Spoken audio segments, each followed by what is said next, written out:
So as the title of this video suggests, I will be talking about the concepts of group punishment and gun bans. Now, before I get into the more polarized topic of firearms, I'm going to give another analogy. Imagine for a minute someone who was a licensed driver decided one day to ram a van into a crowd of people.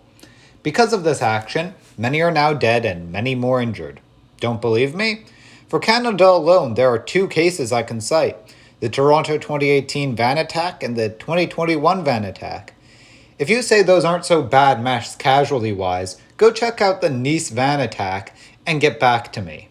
Anyways, now imagine the government's action to this. Instead of figuring out the motives for why this individual person committed such a heinous act and deal with the root causes of it, they instead decided to blame the object. Now, how do you blame the object, you may ask? Oh, why, that's simple. They ban it. Now imagine that you are a van owner. You never hurt anybody with your van. You're not a violent person. But now, all of a sudden, the government is taking your van away for the actions of another person.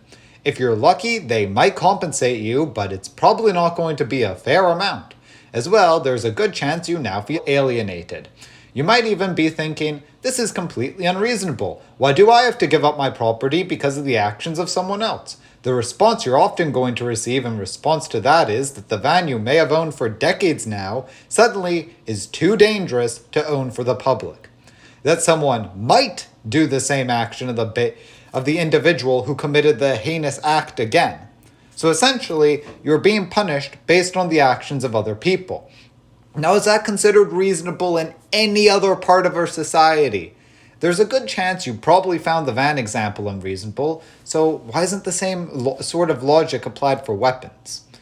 There are licensed farm owners or legal farm owners all across the world who don't use their farms to hurt anybody except maybe in a self-defense case.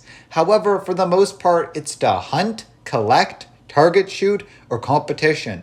So why are you punishing people based on the actions of other people?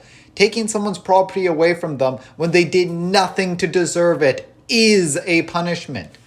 Suddenly saying something that has been on the market for decades that has caused a negligible effect on public safety, either way, is unreasonable. Anyways, the point I'm trying to get across is that group punishment is not fair.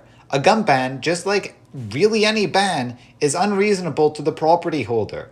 If you want something a lot more fair and reasonable, please look towards the Czech Republic's weapons policy. Thank you.